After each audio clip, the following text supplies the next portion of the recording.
ચાલો મિત્રો, નમસ્કાર. આપણે ક્લાસરૂમ ઓનલાઈન શિક્ષણની અંદર તમારું સ્વાગત છે. આજે આપણે શીખવાનું છે ગણિતનું નવું ચેપ્ટર.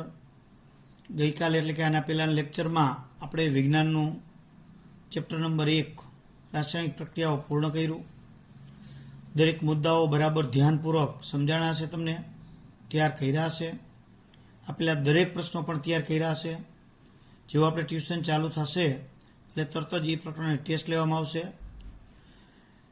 વિજ્ઞાનના જેની પાસે નવનીત છે તેને નવનીતમાંથી પ્રશ્નો સરસ આપ્યા છે. બધા પાઠ્યપુસ્તક એક વખત વાંચી, નવનીતના પ્રશ્નો વાંચી, પ્રવૃત્તિ છે બહુ તૈયાર કરવાની જરૂર નથી, પણ એની અંદર આવતી વિગતો છે એને જે ચાવીરૂપ એ યાદ રાખવાની. કેવો રંગ પરિવર્તન થાય છે, કેમાં રંગ બદલાય છે, કેમાં કયો વાયુ ઉત્પન્ન થાય છે, કારણ કે એવું એક માર્કમાં પૂછી શકે. સ્વાધ્યાયના પ્રશ્નો ખાસ તૈયાર કરવાના. ગઈ પેપર છે એ બોર્ડનું મોટાભાગે સ્વાધ્યાયના પ્રશ્નો અને અંદર જે વચ્ચે વચ્ચે આપણે પાઠમાં પ્રશ્નો આપે છે એમાંથી જ પ્રશ્નો પૂછાણા હતા. ટેક્સ્ટબુકના બેઠી જ વિગતો બધી હતી, એટલે વિજ્ઞાનમાં ખાસ કરવાનું. પાઠ્ય નવનીતની અંદર પાછળ વધારાના પ્રશ્નો આપ્યા છે હેતુલક્ષીને, તે રિફર કરવાના પાઠ તૈયાર કર્યા પછી. હવે આપણે ગણિતમાં વિડીયોના માધ્યમથી આપણું આ પહેલું ચેપ્ટર છે, એટલે આપણે ક્લાસરૂમની અંદર સમજતા હોય એવી જ રીતે આ ચેપ્ટર થશે. તો ચાલો આપણે બરાબર તૈયાર કરીએ. તો પ્રકરણ નંબર 3 દ્વિચલ સુરેખ સમીકરણ. તો દ્વિચલ સુરેખ સમીકરણ છે એ 9મા ધોરણની અંદર તમે થોડું ઘણું શીખી ગયા હતા, પણ અહીંયા આપણે દ્વિચલ સુરેખ સમીકરણ યુગ્મ લેવાનું છે. 9મામાં આપણે સમીકરણ યુગ્મ નહોતા, એક જ સમીકરણની આપણે વાત કરતા હતા. અહીંયા 2 સમીકરણની વાત છે. ચેપ્ટર જે છે ખૂબ અગત્યનું છે, કારણ કે એના ગુણભાર 8 માર્કનો છે. 8 માર્કનો ગુણભાર 80 માર્કના પેપરમાં એટલે ખૂબ વધુ કહેવાય. એની અંદર જે પૂછાવાની શક્યતાવાળો ગણીએ તો એની અંદર એક હેતુલક્ષી પૂછાય, ત્યાર પછી એની અંદર એક 3 ગુણનો એક પ્રશ્ન પૂછાય અને એક 4 ગુણનો પ્રશ્ન પૂછાય, અથવા તો 2 હેતુલક્ષી પૂછાય, એક 2 ગુણનો પ્રશ્ન, એક 4 ગુણનો પ્રશ્ન. 4 ગુણનો પ્રશ્ન આમાંથી પૂછાય શક્યતા પૂરી છે, બાકીનામાં ફેરફાર થઈ શકે. એટલે આપણા માટે દરેક પાસાઓ આ ચેપ્ટરની અંદર શીખવા અગત્યના થઈ જાય. એટલે બરાબર ધ્યાનપૂર્વક થિયરીના તમામ મુદ્દાને સમજો. દાખલાઓ છે એ ગણવામાં મજા આવે એવા છે. અંકગણિત અને બીજગણિતનું કોમ્બિનેશન જેવું ચેપ્ટર ગણાય. બુદ્ધિમત્તાનો પણ ઉપયોગ કરવો પડે અને ધ્યાનપૂર્વક સમજો તો રસ પડે એવું ચેપ્ટર છે. તો પહેલાં જોઈએ આપણે દ્વિચલ સુરેખ સમીકરણ પ્રમાણિત સ્વરૂપમાં. જો એમાં લખેલું છે ax plus by plus c બરાબર 0. શા માટે એને દ્વિચલ સુરેખ સમીકરણ કહે છે? તો કે એમાં 2 ચલ છે, એક x અને y. જો એ ચલ કહેવાય, કિંમત એની બદલશે. a b c એ અચળ છે. હવે આ દ્વિચલ થઈ ગયું. દ્વિચલ એટલે 2 ચલ, અને આનો આલેખ દોરો તો સુરેખ મળે એક રેખા. તેથી આને દ્વિચલ સુરેખ સમીકરણ કહેવાય. ચાલો ફરીથી દ્વિચલ સુરેખ સમીકરણ પ્રમાણિત સ્વરૂપમાં આપણે લઈએ. જો x plus by plus c બરાબર 0. હવે આપણને દ્વિચલ સુરેખ સમીકરણ થાય છે કે કેમ, તો એને બરાબર સમજવાનું છે. એક ચલ x, બીજો y, જો આ રીતે અલગ અલગ હોવા જોઈએ પદની અંદર, અને અચળ પદ. હવે આ દ્વિચલ સુરેખ સમીકરણ છે એને આપણે આ પ્રમાણિત સ્વરૂપમાં છે, એને કોઈ પણ સમીકરણમાં આપણે બનાવવું હોય તો એને બનાવવા માટે આપણે શું કરીશું, તો કે a અને b અને c ની જગ્યાએ કિંમત મૂકીએ. ચાલો બનાવીએ. 9મા ધોરણમાં આપણે ખૂબ શીખી ગયા. બનાવતા પહેલાં આપણે એક વિગત અહીંયા જોઈ લઈએ. મેં એક બનાવેલું છે, અહીં તમને આપી દઉં. 3x વત્તા 4y માઇનસ 5 બરાબર 0. જો આ બેની કમ્પેરિઝન કરીએ તો તમે જોઈ શકો એના સ્થાને અહીંયા 2 છે એટલે a બરાબર 2 ગણાય. બીના સ્થાને 4 છે તો b બરાબર 4 ગણાય, અને સીના સ્થાને -5 છે એટલે c બરાબર -5. તો આ દ્વિચલ સુરેખ સમીકરણ થયું કહેવાય. એની કિંમત થઈ abc. હવે કિંમત આપણને નક્કી કરતા આવડે, નિશાની સાથે જ લેવાની, પણ આપણને કિંમત આપી હોય દ્વિચલ સુરેખ સમીકરણ બનાવવું હોય તો બનાવી શકાય. તો એના માટે તમારે એબીસીની કિંમત નક્કી કરીને મૂકવી પડે. તો A B C belongs to R. R એટલે વાસ્તવિક સંખ્યા. તો એબીસીની જગ્યાએ તમે શું મૂકી શકો? તો કે ધન સંખ્યા મૂકી શકો, તમામ ઋણ મૂકી શકો, અપૂર્ણાંક, શૂન્ય પણ મૂકી શકાય, વર્ગમૂળ ઘનમૂળ વાળા પણ મૂકી શકાય, કોઈ પણ મૂકી શકો. તો ચાલો આપણે મૂકીએ. તો એની અંદર તો એ બરાબર હું 3 લઉં, બી બરાબર 5 લઉં અને સી બરાબર -1 લઉં. તો સમીકરણ શું થઈ જશે? જો આ જે સમીકરણ છે એની અંદર આપણે કિંમત મૂકીએ છીએ. તો એની જગ્યાએ 3 મૂકીએ એટલે 3x, બીની જગ્યાએ 5 મૂકીએ એટલે 5y અને અચળ પદ -1 બરાબર 0. જો આવું એક સમીકરણ આપણે બની ગયું. હવે કોઈ એમ કે 0 લઈ શકાય. એ બરાબર 5, બી બરાબર 7 અને સી બરાબર આપણે 0 લઈએ. જો તો શું થશે? અહીંયા ax છે એટલે અહીંયા મૂકીએ એટલે 5x, પછી 7y, સીની જગ્યાએ 0. તો આ સમીકરણમાં પછી 0 લખવાની જરૂરિયાત નથી એટલે અહીંયા 5x વત્તા 7y બરાબર 0 થઈ ગયું. આમાં અચળ પદનું આવ્યું જો, એટલે એનો અર્થ થયો અચળ પદ શૂન્ય છે. એ જ રીતે ચાલો એ બરાબર આપણે 5 રાખીએ છીએ, પણ આ વખતે બી 0 લઈએ અને સી બરાબર 4 લઈએ તો પણ ચાલે. તો 5x થઈ જશે. જો 5x આપણે અહીં કિંમત મૂકીએ છીએ x, બીની જગ્યાએ 0, 0y +4. તો અહીંયા જો 0y છે એટલે 0 થઈ જાય. તો 5x 0 થઈ ગયા, 0y એટલે +4 બરાબર 0. તો આ સમીકરણને દ્વિચલ સુરેખ સમીકરણ કેવું કે એકચલ સમીકરણ. આને દ્વિચલ ગણો તો y નો સહગુણક 0 છે અને એકચલ ગણો તો એક જ ચલ છે, તૈયાર જ. આપણે આવું 9માં આવતું એકને એક સમીકરણને દ્વિચલના અર્થમાં લખતા અને એકચલમાં લખતા, પણ અહીંયા આપણે દ્વિચલ જ ગણવું છે એટલે અહીંયા બી 0 છે, y નો સહગુણક 0 છે. એ જ રીતે તમે એ બરાબર 0 લ્યો. જો અહીંયા અલગ અલગ આપણે સમીકરણો બનાવતા જઈએ છીએ. એ 0 લઈએ અને બી બરાબર આ વખતે 3 લઈએ અને સી બરાબર 2 લઈએ. તો શું થશે? તો 0x + 3y + 2 = 0. એટલે કે 3y + 2 બરાબર 0. મિત્રો સમજો, આમાં y નથી તો y નો સહગુણક 0, x નથી તો x નો સહગુણક 0, અચળ નથી તો અચળ 0. તો એનો અર્થ એ થયો કે આપણા જે 3 પદ છે x વાળું, y વાળું અને અચળ, એમાં કોઈને કોઈ જો 0 હોય, એ પદ જ ન હોય તો એનો સહગુણક 0 હોય. તો એનો અર્થ એવો થયો કે તમે C0 લઈ શકો, B0 લઈ શકો, A0 લઈ શકો. પણ હું હવે એવું લેવા માંગુ છું A0, BA0 અને C બરાબર 7. તો આપણું આ જે સમીકરણ છે પ્રમાણિત સ્વરૂપમાં એ શું થશે? જો 0x એની જગ્યાએ 0, 0y બીની જગ્યાએ 0 +7 બરાબર 0. તો આ પદ 0 થઈ જાય, આ પદ 0 થઈ જાય તો 7 બરાબર 0 આવે. તો આ તો શક્ય નથી, ઇઝ નોટ ઇક્વલ ટુ. તો એનો અર્થ એ થયો કે તમે એ અને બી એકી સાથે શૂન્ય લઈ શકશો નહીં, ડેફિનેટલી ન લઈ શકાય. તો આપણે જે પ્રમાણિત સ્વરૂપની અંદર આ દ્વિઘાત સમીકરણ, આ દ્વિચલ સુરેખ સમીકરણ છે, તો એના માટે આપણે કન્ડિશન મૂકવી પડશે. તો ચાલો આપણે શું કન્ડિશનની અંદર આવશે? જો તો પ્રમાણિત સ્વરૂપમાં x + by + c બરાબર 0 અને જ્યાં ABC બિલોંગ્સ ટુ R, એ તો ખરું જ, પરંતુ A અને B એકી સાથે શૂન્ય ન હોવા જોઈએ. જો એકી સાથે બે શૂન્ય ન હોવા જોઈએ એને આપણે ગણિતની ભાષામાં લખવું હોય તો આ રીતે લખી શકાય a વર્ગ પ્લસ બી વર્ગ ઇઝ નોટ ઇક્વલ ટુ 0. કેમ કે જો a વર્ગ ને બી વર્ગ છે એ બેનો સરવાળો 0 ક્યારે થાય? બંને 0 હોય તો જ. એટલે કે બંનેના વર્ગનો સરવાળો 0 ન થવો જોઈએ. જો માથે બેકી ઘાત છે એટલે અહીંયા તમે કોઈ પણ એવી બે સંખ્યા મૂકો તો એનો સરવાળો 0 ક્યારેય ન થાય, સિવાય કે બે 0 મૂકો તો થાય.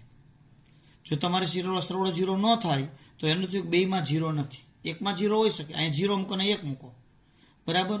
તો 0 નો વર્ગ 0 અને 1 તો 0 નથી થવાનો, પણ બે જગ્યાએ 0 મૂકો તો જ થાય. એટલે બેના વર્ગનો સરવાળો 0 ન થવો જોઈએ. આ ગુજરાતીમાં શરત અને ગણિતની ભાષામાં બેયમાં યાદ રાખવાનું છે. આ માટેની વિગત તમને પાઠ્યપુસ્તકની અંદર પેજ નંબર 34 પર બ્લુ અક્ષરમાં આપેલી છે. આ સમજી લીધા પછી વાંચજો એટલે યાદ રહી જાય. અને ટીક પણ ગણિતની અંદર જ યાદ કરવાના છે. એટલે આપણે ગમે ત્યારે નોંધ બધી ગણિતમાં જ કરશું, એના ઉપર નીચે જગ્યામાં, જેથી કરીને ગમે ત્યારે જોઈએ તો આપણને એ મળી રહે. એટલે પેજ નંબર 34 પર પ્રમાણિત સ્વરૂપમાં દ્વિઘાત સમીકરણ અને તેની શરતો તમને એની અંદર આપેલી છે. તો આ રીતે સમીકરણ ઉપરથી એબીસી નક્કી કરવાના, એબીસી ઉપરથી સમીકરણ નક્કી કરવાના. દ્વિચલ સુરેખ સમીકરણ આપણને આવડવા જોઈએ. તો અહીંયા આ પ્રમાણિત સ્વરૂપમાં દ્વિચલ સુરેખ સમીકરણ અને એની વાત થઈ. ચાલો હવે આપણે નેક્સ્ટ પોઈન્ટ જોઈએ. તો દ્વિચલ સુરેખ સમીકરણના ઘટકો આપણે જોવાના છે. આપણે અત્યારે એક ચલની જ વાત કરી છીએ, એક જ સમીકરણની વાત કરીએ છીએ. એટલે કે પ્રમાણિત સ્વરૂપમાં જે આપણું આ એક્સ છે, એક્સ પ્લસ બીવાય પ્લસ સી બરાબર 0ની જ વાત છે. અને એની શરતમાં આપણે દર વખતે લખવાનું જ a વર્ગ પ્લસ બી વર્ગ ઇઝ નોટ ઇક્વલ ટુ 0 અને એબીસી બિલોંગ્સ ટુ આર. એક માર્કની અંદર આ પૂછી શકે ગમે તે આવું, તો આપણને ખબર હોવી જોઈએ. ચાલો, આવા એક દ્વિચલ સુરેખ સમીકરણ છે, એના ઘટકોની આપણે વાત કરીએ તો પહેલા એક પ્રમાણિત સ્વરૂપની થોડીક વાત કરી દઈએ. કદાચ આપણને પૂછે તો ખ્યાલ આવે. 1 માર્કની અંદર 2 માર્કમાં જો 2x પ્લસ 3y બરાબર 5 આવું આપણને સમીકરણ આપ્યું છે.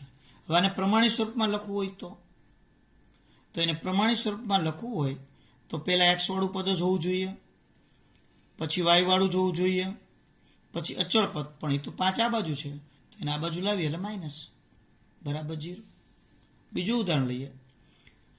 7x બરાબર 3. આને દ્વિચલ સુરેખ સમીકરણના પ્રમાણિત સ્વરૂપની અંદર લખવું છે તો પહેલાં x વાળું. હવે જો મિત્રો અહીંયા y વાળું પદ નથી તો y વાળું પદ આપણે ફરજિયાત મૂકવું પડે. તો 0 સગુણ કરીને મૂકવાનું. 3 ને આ બાજુ લઈ લ્યો એટલે -3 બરાબર 0. એવી જ રીતે 5y પ્લસ 1 હોય તો અહીંયા x વાળું પદ નથી તો 0x મૂકવું આપણે. y તો છે જ ને +1 બરાબર 0. માનો કે 5x પ્લસ 3 -3y હોય બરાબર 0 તો 5x -3y પ્લસ 0 બરાબર 0. આ 3 પદ તો હર હાલમાં પૂરા કરવાના જ છે. એટલે આ રીતે થઈ શકે. અપૂર્ણાંક ઘણી વખત આપી દઈએ. 2x ના છેદમાં 3 -5y ના છેદમાં 2 બરાબર 1. આને પ્રમાણિત સ્વરૂપમાં લખવું છે તો તમે 1 ને આ બાજુ લઈને લખી શકો છો. 3x ના છેદમાં 3 2x ના છેદમાં 3 -5y ના છેદમાં 2 -1 બરાબર 0 ચાલે. પણ કોઈ એમ કે ના મારે આ રીતે અપૂર્ણાંક નથી રાખવા અને પ્રમાણિત સ્વરૂપમાં લખવું છે તો લસા લઈ લેવાનો. અહીંયાથી પણ લઈ શકો, અહીંથી પણ લઈ શકો. તો 6 લસા બરાબર સમજો. 3 અને 2 છે એટલે લસા 6 આવે તો 2 આને ગુણે એટલે 2 દુ 4x. અહીંયા 3 ગુણે કારણ કે 2 છે એટલે 3 દુ 6 થાય એટલે 5 તરી 15y. અહીંયા 6 ગુણે કારણ કે આના છેદમાં કાંઈ નથી એટલે 1 ગણાય. હવે આખા સમીકરણનો લસા લીધો અપ ટુ એન્ડ, પૂરેપૂરા સમીકરણનો. છેદ લખવાની જરૂરિયાત નથી તો આ પ્રમાણિત સ્વરૂપમાં થઈ ગયું કહેવાય. એટલે હવે આપણે યાદ રાખવાનું છે અપૂર્ણાંક હોય તો લસા લઈને અપૂર્ણાંક આ ચેપ્ટરમાં આપેલા દૂર કરવાના જ હોય. પછી લોપની રીત હોય કે આદેશની હોય કે ચોકડી ગુણાકારની રીતો બધી આપણે અલગ અલગ આવશે. કે કોઈ પ્રશ્ન હોય, અપૂર્ણાંકને પહેલા દૂર કરવા એક આ મંત્ર મગજની અંદર દરેક વિદ્યાર્થી મિત્રોએ યાદ રાખી લેવાનો છે. ચાલો મિત્રો, આપણે જે વાત કરતા હતા આ પ્રમાણ સ્વરૂપની થઈ. હવે એક સમીકરણના ઘટકોની, તો આપણે એક સમીકરણ અહીંયા કોઈ પણ લખીએ અને એના ઘટકોની વાત કરીએ. તો માનો x વત્તા y બરાબર 10, આ એક સમીકરણ મેં લખ્યું છે. જો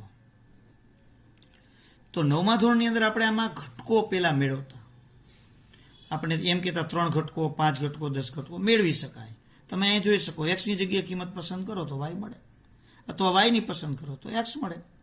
તો આપણે એની અંદર ઘટકો મૂકીએ. જો હાલો એક્સની અંદર આપણે લઈએ કે 4, તો સ્વાભાવિક છે 4 ને 6 મૂકી તો જ 10 થાય, અથવા 4 મૂકીને ઓ બાજુ જઈ 10માંથી બાદ થાય એટલે y બરાબર 6. તો આ એક ઘટક મળ્યું. એ જ રીતે x બરાબર તમે 1 લ્યો તો y બરાબર 9. કોઈ એમ કે ના સાહેબ મારે તો y લેવા છે, y બરાબર 5 લઈએ તો x બરાબર 5 આવે. y બરાબર 0 લઈએ તો x બરાબર 10 આવે. તો આવા અસંખ્ય ઘટકો મળે, અસંખ્ય ઘટકો. તો એક દ્વિચલ સુરેખ સમીકરણ હોય તો તેને અસંખ્ય ઘટકો મળે છે, યાદ રાખો. એક જ દ્વિચલ સુરેખ સમીકરણ હોય તો એને અસંખ્ય ઘટકો મળે. હવે આ અસંખ્ય જે ઘટકો છે એનો આપણે આલેખ દોરીએ તો આપણને આલેખ મળે. આપણે 9માં દોરતા હતા જ, આપણે ખબર છે કે આલેખ પત્ર છે એની અંદર આ તમામ ઘટકોનો આપણે આલેખ દોરી શકીએ અને એના લીધે આપણને આલેખ સુરેખ મળે. આપણે આ બાજુ અહીંયા લઈએ તો 1, 2, 3 આ રીતે આલેખ પત્રની અંદર મૂકીએ.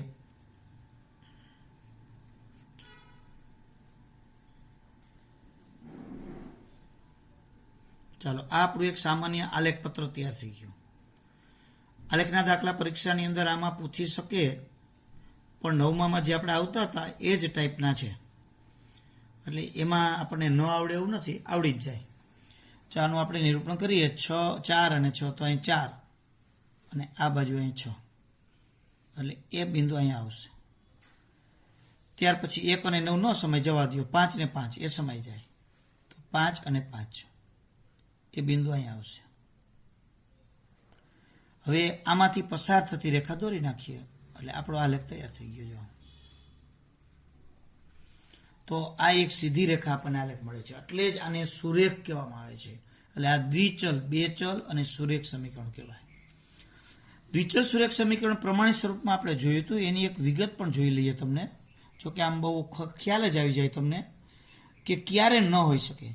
જો આ દ્વિચલ સુરેખ સમીકરણમાં અહીંયા માનો કે વર્ગ હોય, અહીં ગમે તે 4 લઈ લે અને અહીંયા લઈ લે 6, જો અહીંયા વર્ગ આવે તો આ દ્વિચલ સુરેખ સમીકરણ નથી. એટલે અહીંયા એક ઘાત જ હોવી ફરજિયાત છે. બીજા નંબરની અંદર આપણે જોઈએ તો કોઈ એક આવું સમીકરણ છે, માનો કે 4xy વત્તા 3 બરાબર 0. જો એક ઘાત જ છે પણ બંને વચ્ચે ગુણાકાર છે તો આ પણ ન ચાલે. xy ગુણાકારમાં ન હોવા જોઈએ, અલગ અલગ પદમાં જ xy હોવા જોઈએ અને એક ઘાત જ હોવી જોઈએ. પછી અચળ પદ હોય કે ન હોય, x વાળું એક પદ ન હોય તો ચાલે, y વાળું એક ન હોય તો ચાલે, બેમાંથી એક હોય તો ચાલે, બંને હોય તો ચાલે, 3 પદ હોય તો ચાલે, પણ એક ઘાત હોવી ફરજિયાત છે અને ગુણાકારમાં ચલ ન હોવા જોઈએ. માનો કે કોઈ એમ કે સાહેબ આ રીતે છે 2x + 3y - 7xy બરાબર 0, તો પણ ન ચાલે. તો પણ આ દ્વિચલ સુરેખ સમીકરણ નથી. એનું જે પ્રમાણિત સ્વરૂપ છે એ સ્વરૂપની અંદર જ હોવું જોઈએ, તો જ દ્વિચલ સુરેખ સમીકરણ થાય. તો હવે અત્યારે આપણે જે જોયું એની અંદર દ્વિચલ સુરેખ સમીકરણના ઘટકો જોયા, તો અસંખ્ય ઘટકો મળે કોઈ પણ એક સમીકરણને, અને એ દરેક ઘટકો છે એ આલેખ પત્રની અંદર નિરૂપણ કરો તો એક રેખામાં જ મળે. તો એનો અર્થ એવો થયો કે દ્વિચલ સુરેખ સમીકરણના બધા જ ઘટકો એક જ રેખા પર આવેલા છે. અને એનાથી ઉલટું વિચારીએ તો રેખા ઉપરનું કોઈ પણ ઘટક લઈ લ્યો તો એ આ દ્વિચલ સુરેખ સમીકરણનું સભ્ય થાય જ, એનું ઘટક જ થાય. એટલે બરાબર યાદ રાખો, દરેક ઘટક એક રેખા ઉપર છે અને રેખાના દરેક ઘટકો એ રેખાનું જે સમીકરણ છે તેના સભ્યો છે. તો આવા દાખલાઓ આપણે 9મા ધોરણની અંદર ચેક કરવાના આવતા કે આ સમીકરણનું એક ઘટક હોય છે કે કેમ, ચેક કરો. તો ચાલો એ આપણે ચેક કરીએ. ચાલો એકમાં સમીકરણ લખું છું, 2x પ્લસ 3y માઇનસ 7 બરાબર 0. આનું એક ઘટક આપણે જોઈએ 2 અને -1. આનું ઘટક છે કે કેમ ચેક કરવું છે. તો આ બિંદુનો પ્રથમ x આમ ગણાય એટલે x બરાબર 2, આ y આમ ગણાય એટલે y બરાબર -1. આમાં મૂકી દઈએ તો 2 અને x ની જગ્યાએ 2, 3 y ની જગ્યાએ -1 અને -7 બરાબર 0. તો 2 દુ 4, -3 -7 બરાબર 0. તો 4 માંથી 3 જાય એટલે 1, એટલે અહીંયા માઇનસ પ્લસ એટલે -6 વધે, તો -6 બરાબર 0 થાય. તો કે ઇઝ નોટ ઇક્વલ ટુ, તો આ ઘટક નથી. એટલે આ રીતે થઈ શકે. ચાલો એમાં આપણે એની અંદર સુધારો કરી દઈએ, અહીંયા +1 કરી દો. જો તો શું થશે, બરાબર. આ અહીંયા -1 હતા, હવે આપણે +1 થી લઈએ તો x બરાબર 2 અને y બરાબર 1 મૂકવાના છે. મોઢે જ ગણતરી આમ તો થઈ શકે. આની અંદર સમીકરણમાં કિંમત મૂકી દીધી તો 4 + 3 - 7 બરાબર 0. 7 - 7 બરાબર 0. તો 0 બરાબર 0, તો આ ઘટક છે. આમ ઘટક છે કે કેમ આપણે એવું નક્કી કરી શકીએ. ચાલો બીજું એક જોઈએ. જો તો એની અંદર તો આની અંદર એક સમીકરણ આવું છે, 2x - y + 4 બરાબર 0 નું ઘટક k અને 3 છે. તો કે શોધો. તો આ જે ઘટક આ જે છે બિંદુ એ આનું ઘટક છે જ. તો આપણે x બરાબર k લઈ લેવાના અને y બરાબર 3 અહીંયા મૂકી દઈએ. 2k - 3 + 4 બરાબર 0. તો અહીંયા 2k -3 ને +4 એટલે +1, ઓબજ જાય એટલે માઇનસ થઈ જશે, એટલે k બરાબર -1/k. તો આ રીતે k પણ આપણને મળે. એવું એક ઉદાહરણ બીજું લઈએ. જો તમને એમ કીધું છે 2x પ્લસ ay -4 બરાબર 0. આના ઘટકો છે 2 અને 3. તો એ શોધો. તો અહીંયા x ની જગ્યાએ 2 અને y ની જગ્યાએ 3 મૂકી દેવાના. 2 મૂકો એટલે 2 દુ 4, અહીંયા 3 મૂકો એટલે 3y -4 બરાબર 0. 4 4 ગયા. જો અહીંયા y ની જગ્યાએ 3 એટલે 3a, આ ગયા એટલે 3a બરાબર 0. 3 છેદમાં જાય એટલે એના 0/3 એટલે 0. આ રીતે 9મા ધોરણની અંદર આપણે ઘણા બધા દાખલાઓ હતા, જે બંને રીતે ઘટકો આપ્યા હોય તો આપણે કે અને એને એવું શોધી શકાય, ઘટક છે કે કેમ ચેક કરી શકાય. આવી બધી એક જ સમીકરણની અંદર આ બધી વિગતો હતી. પણ આપણા ચેપ્ટરનો મુખ્ય મુદ્દો છે દ્વિચલ સુરેખ સમીકરણ યુગ્મ, એટલે કે 2 સમીકરણો. તો ચાલો 2 સમીકરણો છે, તો એના માટે આપણે લઈએ. જો સમીકરણ યુગ્મ,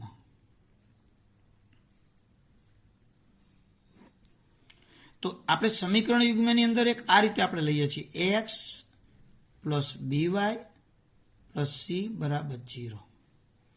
તો બીજું સમીકરણ લઈએ તો એમ જ લઈએ, ax + by + c બરાબર 0. તો બે એકને એક જ થયા. તેને અલગ પાડવા માટે કોઈ એક સમીકરણને a1, b1 અને c1 કહેશું. બીજા સમીકરણની અંદર a2, b2 અને c2 કહેશું. તો આ 2 સમીકરણ થયા, સમીકરણ યુગ્મ થયા. તો આવા જે સમીકરણ યુગ્મ છે એના આપણે એબીસી નક્કી કરવા હોય તો બરાબર ધ્યાનપૂર્વક જોજો. આ 2x - 3y + 2 બરાબર 0. બીજું સમીકરણ લઈએ, 7x + 5y -4 બરાબર 0. તો આ સમીકરણને આપણે 1 નંબર આપીએ. એવું ફરજિયાત નથી આને જ 1 નંબર આપવા, આને આપી શકો, એ તમારી મરજી. અને આ 2 નંબર આપ્યા. તો હવે આ 2 છે એ સમીકરણ નંબર 1 નું છે, એટલે એ a1 થશે. a1 બરાબર 2, b1 બરાબર -3, c1 બરાબર 2. જો આના ઉપરથી જ લેવાના છે. આના માટે લઈએ તો એને A2 કહીએ. A2 બરાબર 7, B2 બરાબર 5 અને C2 બરાબર -4. તો આ રીતે આપણને બે સમીકરણ આપે તો A1 B1 C1 A2 B2 C2. Practice થોડી કરવાની છે. પોતાની જાતે પણ સમીકરણ લખી A1 A2 B1 B2 C1 C2 કરી શકાય.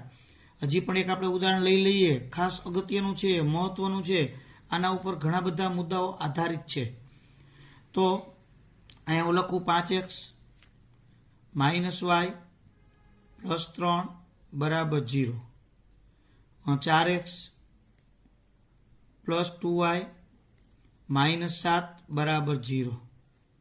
તો ચાલો આપણે આ સમીકરણ નંબર 1 કહીએ, સમીકરણ નંબર 2 કહીએ. તો અહીંયા આપણે A1 ને B1 ને લખીએ.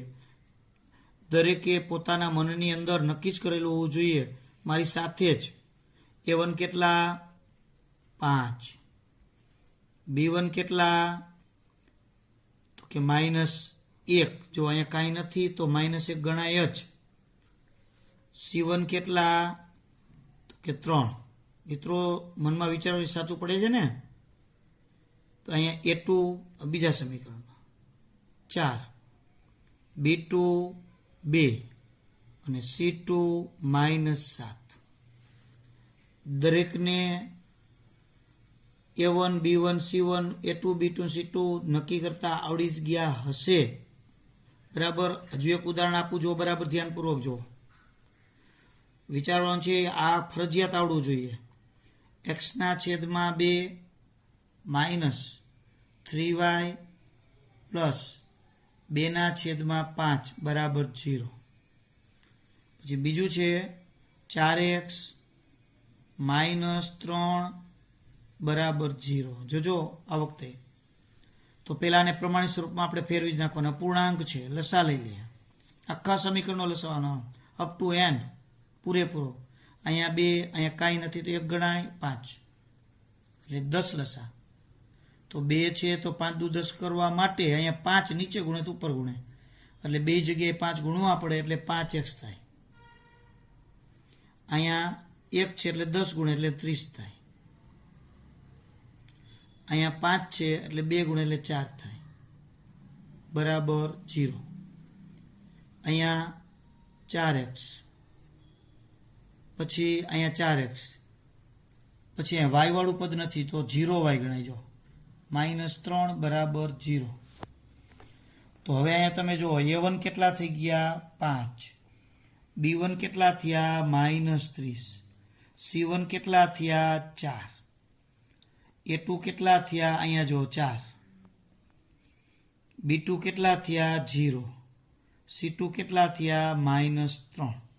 એટલે આ રીતે આપણને A1 A2 B1 B2 C1 C2 નક્કી કરતા આવડવા જરૂરી છે. તો મિત્રો જો અત્યારે આપણે જે બધી વિગતો આની અંદર જોઈ એને બરાબર સમજી, આ બધું 9મા ધોરણનું, આ થોડુંક 10મા ધોરણનું હતું અને સાદી વિગત હતી, સિમ્પલ હતી. હવે આપણે દ્વિચલ સુરેખ સમીકરણનો ઉકેલ મેળવવો હોય. એક સમીકરણના તો અસંખ્ય ઉકેલ મળે, પણ બે સમીકરણ હોય તો એનો ઉકેલ મેળવવો હોય તો એ ઉકેલ કઈ રીતે મળે, ઉકેલ શું છે એની વિગત આપણે અહીંયા બરાબર જોઈએ. જો બરાબર જોજો. ચાલો મિત્રો, એક x + y બરાબર 10 આ સમીકરણ લીધું. અગાઉ આપણે લીધેલું છે તે જ એક વખત. ચાલો આના ઘટકો આપણે મેળવીએ તો શું થાય. માનો એક્સની જગ્યાએ લેતા જઈએ 7 લઈએ તો y 3 થાય આપણે જાણીએ. 2 લઈએ તો 8 થાય બરાબર. જોવો જોઈએ 4 લઈએ તો કેટલા થશે 6, 0 લો તો કેટલા થાય 10. આ રીતે તમે 3 લ્યો તો કેટલા થશે 7. તો આ રીતે અસંખ્ય ઘટકો આવશે. એવી જ રીતે ચાલો બીજું એક સમીકરણ લો. x - y બરાબર 5. આવું એક સમીકરણ લીધું બરાબર. 5ની જગ્યાએ આપણે 6 રાખીએ એટલે થોડુંક સરળતા રહેશે. ચાલો હવે હું અહીંયા ઘટક લઉં છું અલગ અલગ. તો અહીંયા હું 1 લઉં, એક્સની જગ્યાએ 1 લઉં, તો એક ઓ બાજુ એટલે માઇનસ થશે, એટલે 5 પર નિશાની ઉલટાવો એટલે -5. ચાલો 0 લો x ની જગ્યાએ, તો 0 તો -y બરાબર 6 થશે, એટલે y બરાબર -6. એ જ રીતે x ની જગ્યાએ 10 લો, તો 10 લઉં તો આ 10 ઓ બાજુ એટલે -10 એટલે -4 એટલે +4 થઈ જશે, કારણ કે 10 માંથી 4 જાય તો 6 થાય. એવી જ રીતે અહીંયા x ની જગ્યાએ -3 લો, તો -3 લો નો બાજુ જાય એટલે -3 બાદ એટલે પ્લસ થઈ જાય, એટલે y બરાબર -9 થશે. ચાલો આ વખતે y બરાબર 0 લો, તો x બરાબર 6 થશે. તો આમાં અસંખ્ય ઘટકો થશે. તો આ બંને સમીકરણના અસંખ્ય ઘટકો મળે છે, પણ એ ઘટકમાંથી આ અસંખ્ય ઘટકો જ આવશે, એમાંથી કોઈ એક ઘટક કોમન હોવાની શક્યતા રહેલી છે. કોમન એટલે આમાં જે ઘટક આવતું એ આમાં આવે. આ સમીકરણમાં છે જ કોમન, સામાન્ય એક ઘટક છે જ. તો તમારે નક્કી કરવું છે કયું ઘટક છે. તો કે આટલામાં તો ન થયું, તો હજી આગળ ચાલ્યા જાઓ, બીજા 5 લ્યો, 10 લ્યો, 18 લ્યો, 100 ઘટક લ્યો, ક્યાંક તો કોમન આવશે જ. તો ક્યારેક તો 200 ઘટકો લેવાથી કોમન મળે. તો શું ગણિતની આપત્તિ યોગ્ય છે કે આટલા ઘટકો લઈને કોમન મેળવવા? કેદી મળે? પરીક્ષામાં પ્રશ્ન પૂછાણો તો 200 ઘટકો તમારે થતું 2 કલાક તો એમાં જાય. તો એવા એના કોમન ઘટકો શોધવા એટલે એને ઉકેલ શોધો કહેવાય. તો આ ઉકેલ શોધવાની અલગ અલગ રીતો છે. તો આ ઉકેલ શોધવાની 4 રીત છે. તો 4 રીત કઈ? એક આલેખની રીત,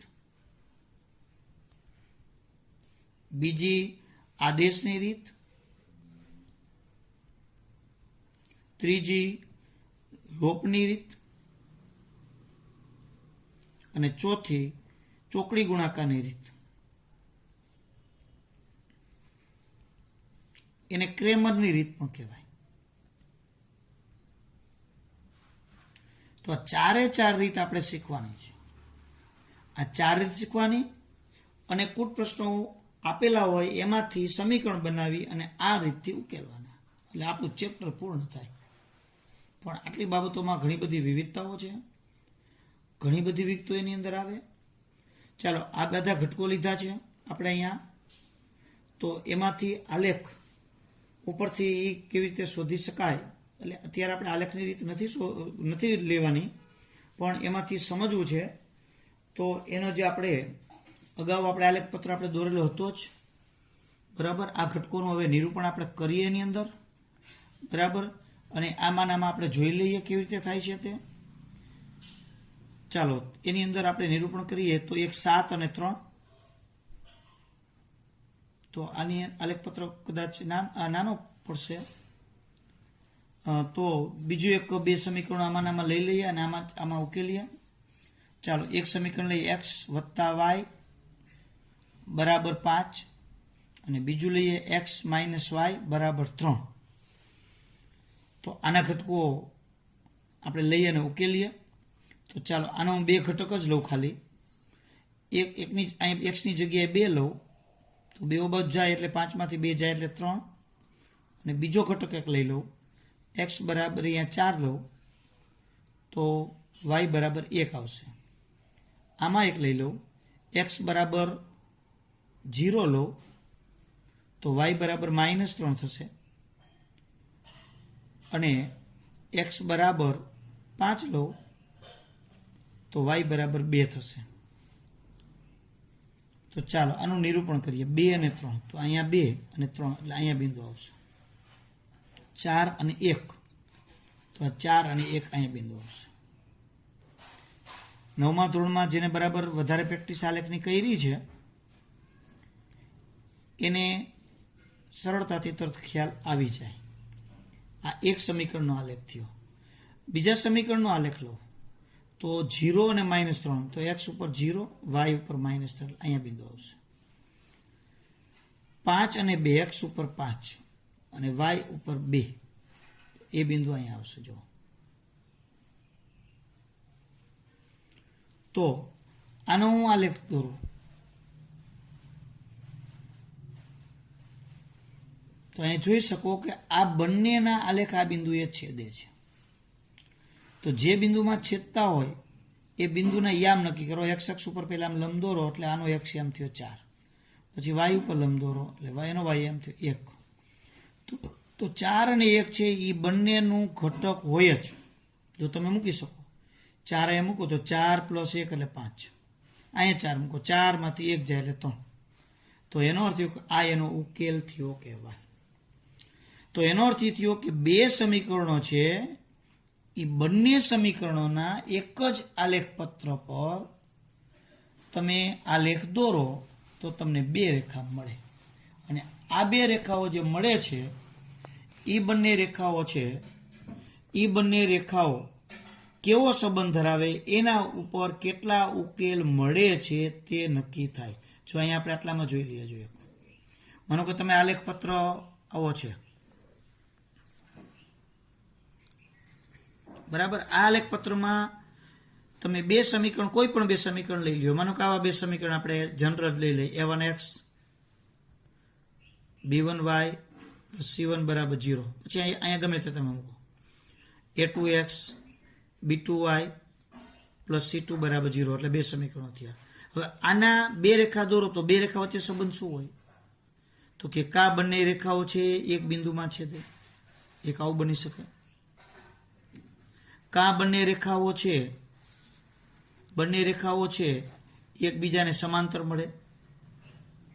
કા બંને રેખાઓ છે ઉપરા ઉપર મળે. ભૂમિતિનો પ્રશ્ન કે બે રેખા હોય એનો સંબંધ શું? કા બે રેખાઓ છેદતી હોય, કા બે રેખા સમાંતર હોય, કા ઉપરા ઉપર આવે. તો આ આલેખમાં પણ એવું જ થાય.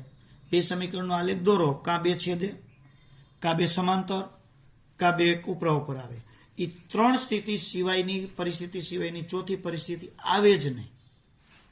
તો એનો અર્થ એવો થયો કે બે સુરેખ સમીકરણ તમે લ્યો, એના આલેખ દોરો તો એક બિંદુમાં છેદશે તો એનો ઉકેલ એક જ બિંદુ થયો.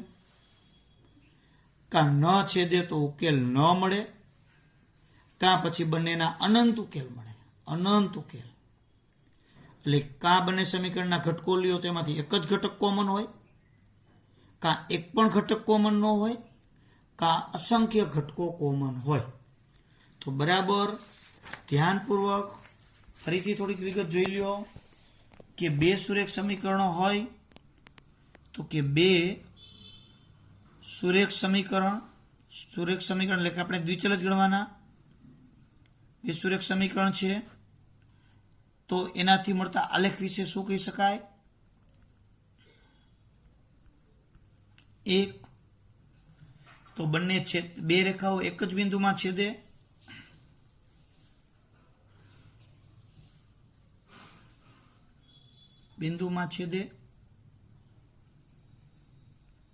એટલે એમાં એક જ ઉકેલ મળે એટલે એને અનન્ય ઉકેલ કહેવાય.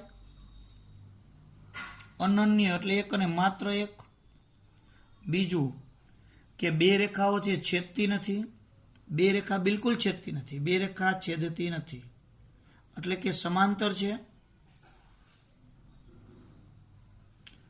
એટલે આ રેખાઓ પરસ્પર સમાંતર છે તેમ કહેવાય, છેદતી નથી. ત્રીજું કે બે રેખાઓ સંપાતી છે. બે રેખા સંપાતી છે. સંપાતીનો અર્થ ઉપરા ઉપર સંપાત થાય છે, એક ઉપર બીજી. તો આમાં જોઈએ તો શું થશે? આ રીતે ગમે તે જગ્યાએ એક બિંદુમાં છેદશે. આમાં બંને રેખાઓ છે સમાંતર છે અને આમાં ઉપરા ઉપર બે રેખા હશે. તો આ રીતે આપણને મળે. જો બે રેખાઓ એક બિંદુમાં છેદે તો એનો અનન્ય ઉકેલ. ખાસ યાદ રાખો, એક અને માત્ર એક. સમાંતર રેખા તો ઉકેલ મળે નહીં,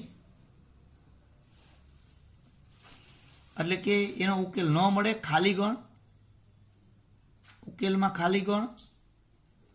અને ઉપરા ઉપર હોય તો અનંત ઉકેલ.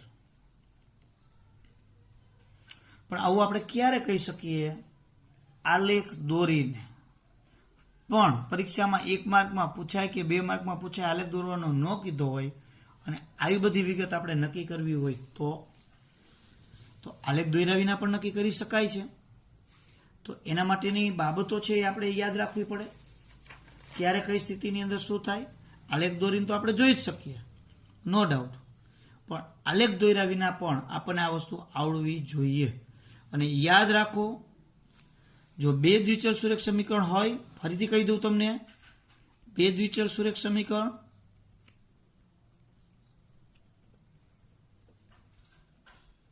કોણ કોણ? તો કે a1x b1y પ્લસ c1 બરાબર 0, a2x plus b2y plus c2 બરાબર 0, એટલે કે આપણે આ રીતે લખેલા હોય 2x વત્તા 3y વત્તા 5 બરાબર 0. અહીંયા બીજું હોય ગમે તે 7x માઇનસ 2y પ્લસ 1 બરાબર 0. આ બેની કમ્પેરિઝન. આનો ઉકેલ કેવો મળે? આના અસંખ્ય ઘટકો, કોઈ ઘટક કોમન છે કે કેમ? કેટલા ઘટકો કોમન છે? કાં એક ઘટક કોમન હોય, કાં અનંત ઘટક કોમન હોય, કાં એક ઘટક કોમન ન હોય. ત્રણ જ સિચ્યુએશન આવે. બે ઘટક કોમન હોય કે ત્રણ ઘટક કોમન હોય એવું ક્યારેય ન બની શકે. કાં એક ઘટક કોમન, કાં અનંત ઘટક કોમન, કાં કોમન ન હોય. તો એક ઘટક કોમન એટલે એક ઉકેલ, અનંત ઘટક કોમન એટલે અસંખ્ય ઉકેલ, અનંત ઉકેલ, અને એક પણ ઘટક કોમન ન હોય તો ઉકેલ મળે નહીં, ખાલી ગણ. તો આ ત્રણ સિચ્યુએશન જ બે સમીકરણની અંદર આવે. કેટલા ઉકેલ તેના મળે છે, કેવા મળે છે તે. તો ચાલો એના વિશે આપણે જોઈએ. તો અહીંયા ઉકેલ માટે એક જોજો, અનન્ય ઉકેલ. બરાબર ધ્યાનપૂર્વક સમજો આ બધું. અનન્ય ઉકેલ એટલે એને કહેવાય એક અને માત્ર એક.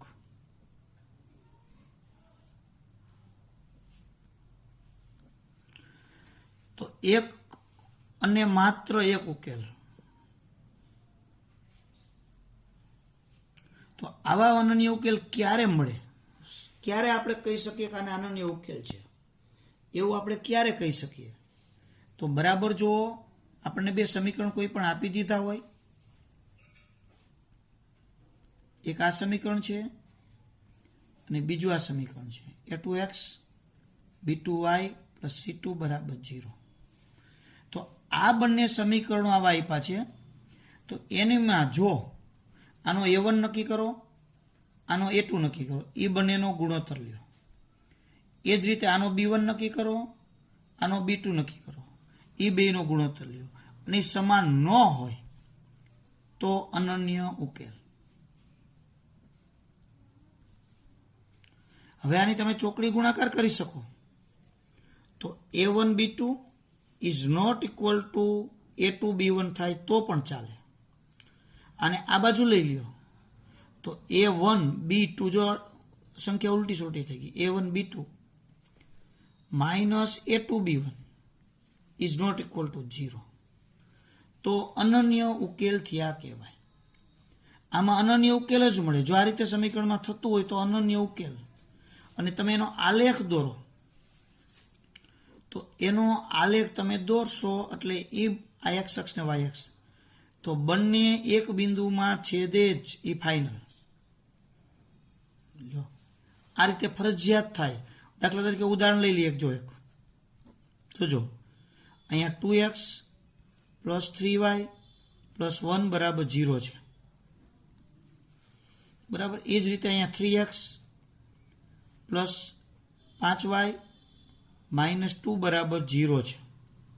તો અહીંયા તમે જુઓ a1 કેટલા? a1 બરાબર 2, a2 કેટલા?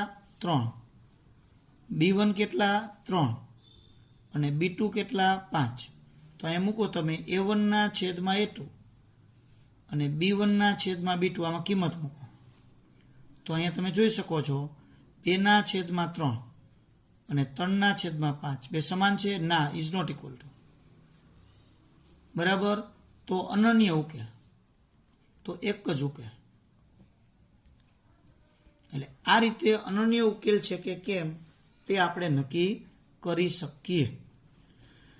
હવે તમે એમ કહો સાહેબ a1 ને a2 ને b1 ને b2 જોઈએ તો c1 ને c2 જોવાનું. ના, આ ઇઝ નોટ ઇક્વલ ટુ આવી ગયા તો અહીંયા તમારે આગળ જવાની જરૂરિયાત જ નથી. અનન્ય ઉકેલ મળી ગયો, ફાઇનલ વસ્તુ થઈ ગઈ, અનન્ય ઉકેલ છે.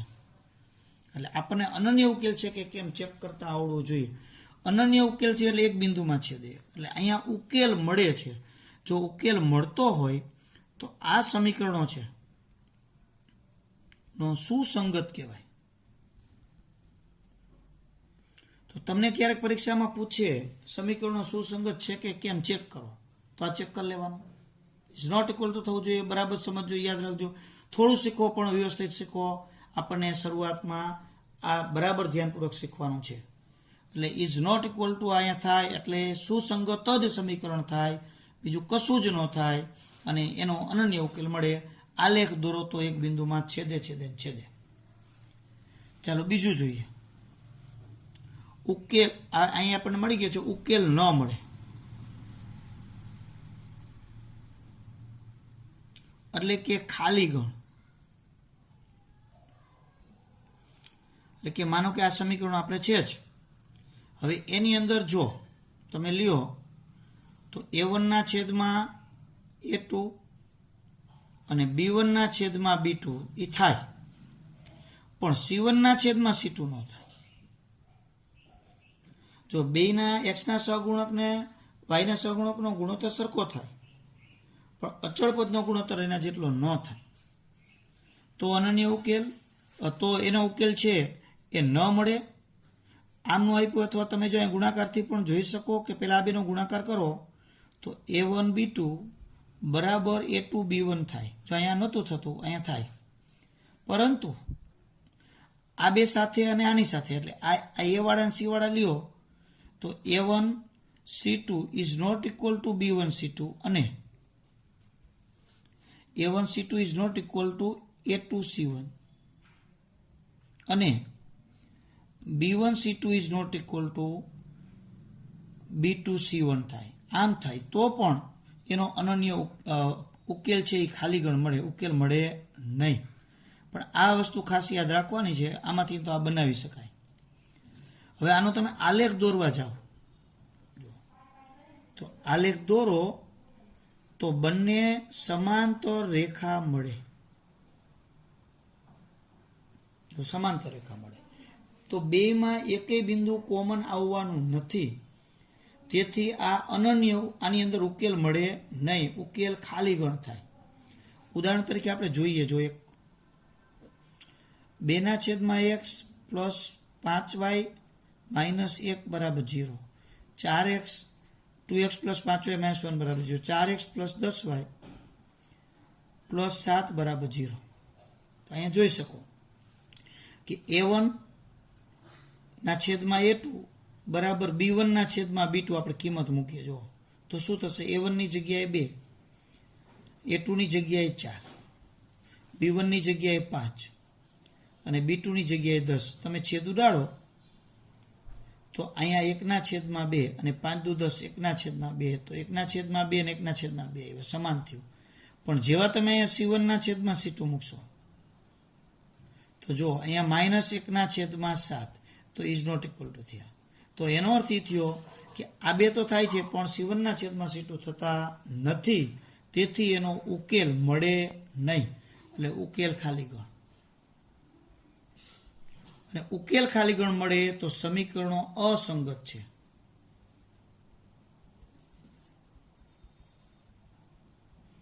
તો અહીંયા આ રીતે સમીકરણો સુસંગત કહે છે, સમીકરણો અસંગત કહે છે. એ આપણને આનો ખ્યાલ આવવો જોઈએ. ક્યારે સમીકરણો સુસંગત થાય અને ક્યારે સમીકરણો છે એ અસંગત થાય. હવે કોઈના મનમાં વિચાર આવે કે સાહેબ આ ત્રણેય સરખું થાય, તો એના માટે આપણે જોઈ લઈએ. ત્રણેય સરખું થાય તો જો માનો કે ત્રીજું જોઈએ આપણે, ત્રીજી વિગત. તો a1 ના છેદમાં a2, b1 ના છેદમાં b2 અને c1 ના છેદમાં c2 થાય છે. તો આ ત્રણેય થાય તો એનો આલેખ તમે દોરો તો એનો આલેખ ઉપરા ઉપર આવે, એક જ અને બીજો. જો બંને આ a1x b1y પ્લસ c1 નો આલેખ છે અને આ a2x plus b2y plus c2 નો આલેખ છે. તો એનો અર્થ એ થયો કે આ બંનેનો આલેખ તમે દોરો તો એકને એક જ મળે છે. તો એકને એક મળે છે તો એને અનંત ઉકેલ કહેવાય. કારણ કે બધા જ ઘટકો છે એ સમાન છે. તો આ અનંત ઉકેલ આ રીતે આપણને મળે છે. તો આમ આલેખ આપણને ઉપરા ઉપર મળે છે એટલે એ અનંત ઉકેલ થયા. ત્યારે ક્યારે અનંત ઉકેલ મળતા હોય તો A1 છેદમાં A2, B1 છેદમાં B2 અને C1 છેદમાં C2 જો બધું જ સમાન થતું હોય તો એનો આલેખ અનંત ઉકેલ મળે. મિત્રો, આલેખ દોરતા આપણને આવડે છે. 9મા ધોરણની અંદર આપણે શીખી ગયા છીએ. આપણે આલેખ દોરી પણ નક્કી કરી શકીએ, સહગુણકો ઉપરથી પણ નક્કી કરી શકાય. આપણે દોરવાનો આલેખ કીધો હોય તો જ આલેખ દોરવાનો હોય, નહીતર આના ઉપરથી નક્કી કરવાનો. આનું આપણે એક ઉદાહરણ લઈએ. જો માનો કે 2x + y + 3 બરાબર 0 છે.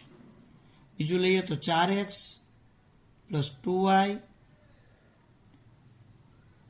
+ 6 બરાબર 0. તો અહીંયા આપણે આમાં કિંમત મૂકી. A1 છેદમાં A2 બરાબર કેટલા થશે? 2 છેદમાં 4, છેદ 1/2.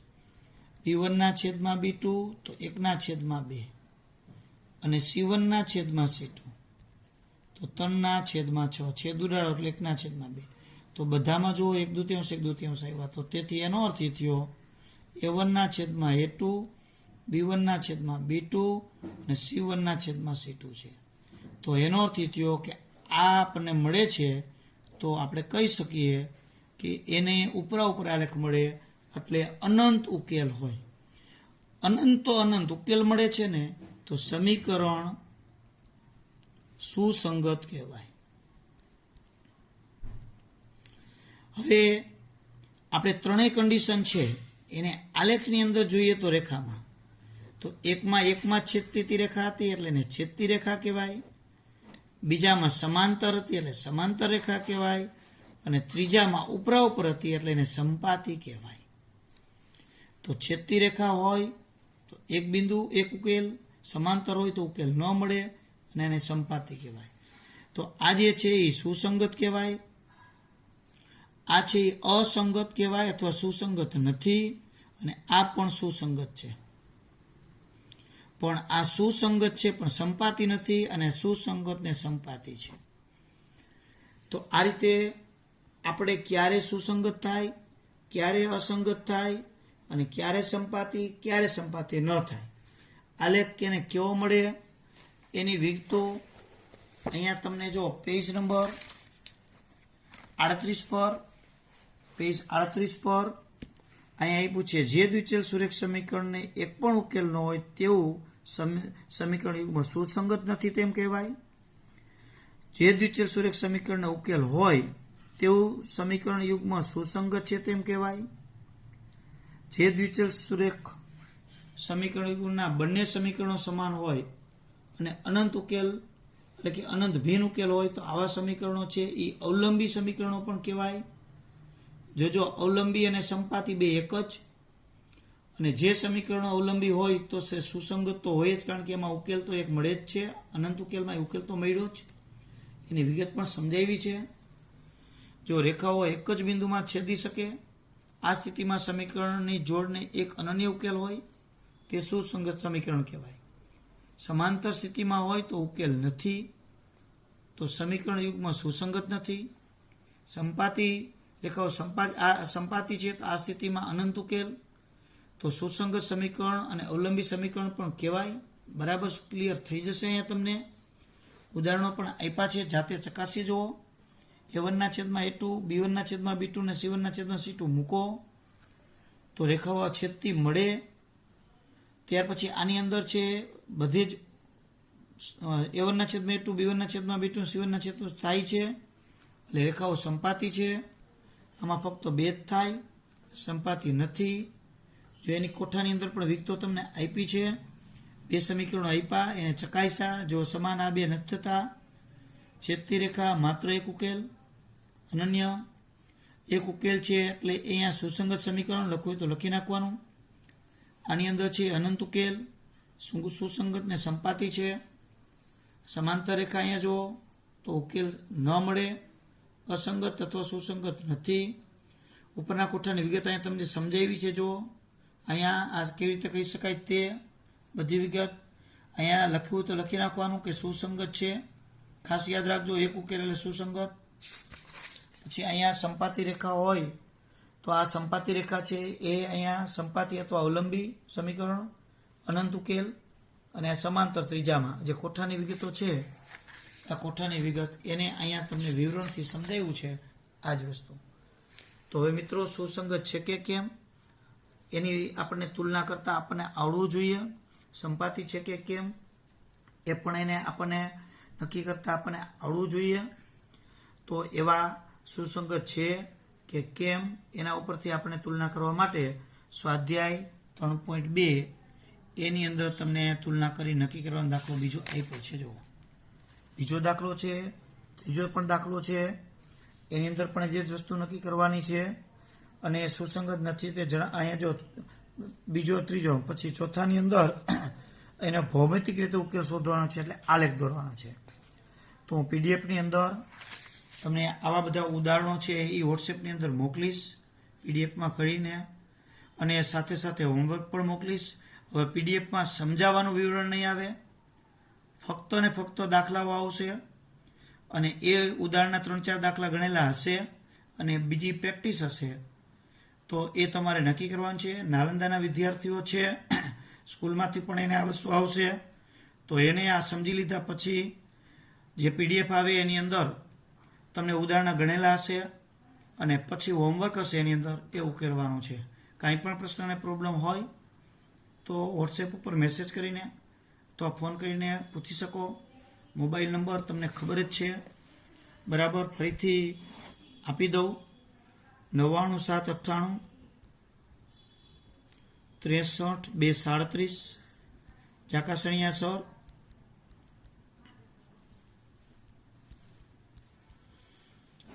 નાલંદા સિવાયના બીજા વિદ્યાર્થી મિત્રો પણ જો આ વિડીયો જોતા હોય, જો તમને ગમે તો લાઈક કરવાનું. પ્રશ્ન કાંઈ હોય તો આમાં બીજા વિદ્યાર્થીઓ પણ પૂછી શકે, બરાબર. એટલે પણ ગણવા માટે નાલંદાવાળા વિદ્યાર્થીઓને જ આ દાખલાઓ છે મળશે, અને ટ્યુશનમાં વોટ્સએપ વાળાને. અસ્તુ, જય